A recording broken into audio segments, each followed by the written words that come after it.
నల్గొండ జిల్లా అనుమూల మండలం హాల్యాలో రైతన్నలు ధర్నా చేస్తున్నటువంటి పరిస్థితి కనపడుతుంది। ఈ ధర్నా కార్యక్రమానికి నాగార్జున సాగర్ మాజీ ఎమ్మెల్యే నోముల భగత్ కూడా పెద్ద ఎత్తున ధర్నా నిర్వహిస్తున్నటువంటి పరిస్థితి కనపడుతుంది। జిఎస్ఎల్ మెడికల్ ఇన్స్టిట్యూషన్స్ మరియు కిమ్యూ ఇంటర్నేషనల్ యూనివర్సిటీ భాగస్వామ్యంతో ఇండియన్ అలైన్డ్ ఎంబీబీఎస్ కోర్స్ అడ్మిషన్లు అందిస్తోంది నియో। ముఖ్యంగా కూడా నాగార్జున సాగర్ నియోజకవర్గ వ్యాప్తంగా కూడా 12 గంటల విద్యుత్తును అందించాలని కూడా ప్రధాన డిమాండ్ చేస్తూ కూడా ధర్నా నిర్వహిస్తున్నటువంటి పరిస్థితి కనపడుతుంది। మాకు యాగాలు వద్దు, పూజలు వద్దు, మాకు నాణ్యమైన 12 గంటల విద్యుత్ కావాలని కూడా వారు పెద్ద ఎత్తున డిమాండ్ చేస్తూ కూడా ధర్నా నిర్వహిస్తున్న పరిస్థితి కనపడుతుంది। రోడ్డుపైకి ధర్నా చేసిన క్రమంలో కూడా పెద్ద ఎత్తున కూడా ట్రాఫిక్ జామ్ అయినటువంటి పరిస్థితి ఉంది। పోలీసులు సంఘటన స్థలానికి చేరుకొని కూడా వారిని వారించినటువంటి పరిస్థితి పెద్ద ఎత్తున ఇటు బీఆర్ఎస్ రైతులకు సంబంధించి పోలీసులకు సంబంధించి కూడా ఒక ఉద్రిక్త వాతావరణం కూడా నెలకొన్న పరిస్థితి, తోపులాట చేసుకున్నటువంటి పరిస్థితి కూడా కనపడుతుంది। ఒకటే రైతన్నలు ఒకటే డిమాండ్ చేస్తున్నటువంటి పరిస్థితి ఉంది। గత బీఆర్ఎస్ ప్రభుత్వంలో కూడా 24 గంటల కరెంటు నాణ్యమైన కరెంటు ఇచ్చారు। ఇప్పుడు కాంగ్రెస్ ప్రభుత్వం ఎందుకు ఆ కరెంటు ఇవ్వలేకపోతుందని కూడా వారు ప్రశ్నిస్తున్న పరిస్థితి ఉంది। వచ్చే 12 గంటల కరెంటులో కూడా నాణ్యమైన కరెంటు రాకపోవడం కూడా మోటార్లు మొత్తం కూడా కాలిపోతున్నాయి, మేము అవస్థలు పడుతున్నాం, ఆ పంటలు మొత్తం ఎండిపోతున్నాయి కూడా వారు పెద్ద ఎత్తున ఆందోళన చేస్తున్నటువంటి పరిస్థితి కనపడుతుంది। ఇప్పటికైనా స్పందించి నాణ్యమైన 12 గంటల కరెంటును ఇవ్వాలని కూడా ప్రధానంగా డిమాండ్ చేస్తూ కూడా భారీ ధర్నా నిర్వహిస్తున్న పరిస్థితి కనపడుతుంది। మొత్తం కూడా నోముల భగత్ కూడా దీనికి సంబంధించి కూడా పెద్ద ఎత్తున బీఆర్ఎస్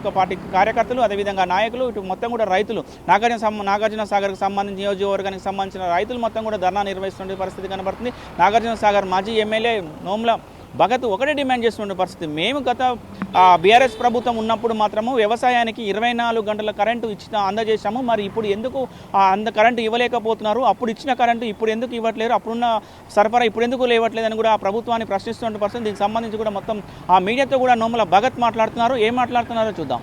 పక్కనే పోతున్నటువంటి గోదావరిని ఎత్తి మనం వాడుకుందామంటే అక్కడ పంపులు ఆన్ చేయవు, ఇక్కడ వచ్చి మాత్రం గాల్లో దీపం పెడతా అని హోమం చేస్తా వర్షం పడడానికి అంటావు। సరే హోమం చేయి, వర్షం పడాలి, రైతులు చల్లగా ఉండాలి, మరి నీళ్లు దొరదామంటే కరెంట్ ఉండాలి కదా, ప్రీవియస్ కరెంట్ ఏమిస్తున్నావు, 12 గంటలే అంటున్నావు, సిగ్గుండాలి కొద్దిగా। అరే కేసీఆర్ ఉన్నప్పుడు మేము 24 గంటలు పైకి ఇచ్చినాం కదా, ఈ రోజు ఎడిపోయిందా కరెంట్ అని చెప్పేసి మేమందరం కూడా డిమాండ్ చేయదలుచుకున్నాం రైతుల పక్షాన।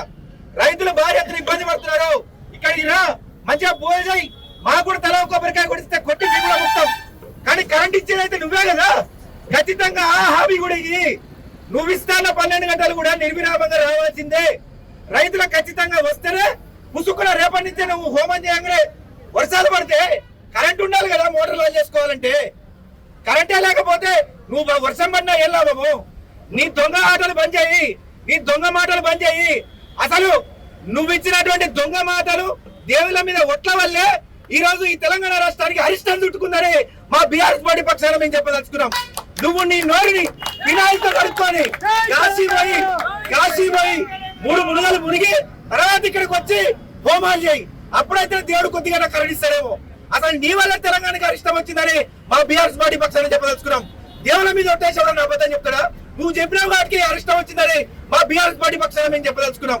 అందుకే తక్షణమే రైతులకు ప్రజలకు క్షమాపణ చెప్పి, సరే వర్షం కోసం మేము కూడా హోమాలు చేస్తాం, కానీ మీతో పాటు కలిసి రైతులకు మాత్రం నిర్విరామంగా 3 ఫేజ్ కరెంట్ అందించాలని చెప్పి మా బీఆర్ఎస్ పార్టీ నాగార్జున సాగర్ నియోజకవర్గం పక్షాన ఈరోజు రాస్తారోకో నిర్వహించడం జరిగింది। ఎస్సీ గారు కూడా మాకు ఖచ్చితమైన హామీ ఇచ్చినారు, ఇది నిర్వహించకపోతే, ఇది కనుక జరగకపోతే పెద్ద ఎత్తున నాగార్జున సాగర్ నియోజకవర్గ వ్యాప్తంగా వేల మందిగా మొత్తం ఆఫీసుని ముట్టడిస్తామని హెచ్చరిస్తూ ఖచ్చితంగా మాకు కరెంట్ ఇవ్వాలని మాత్రం తెలియజేసుకున్నాం।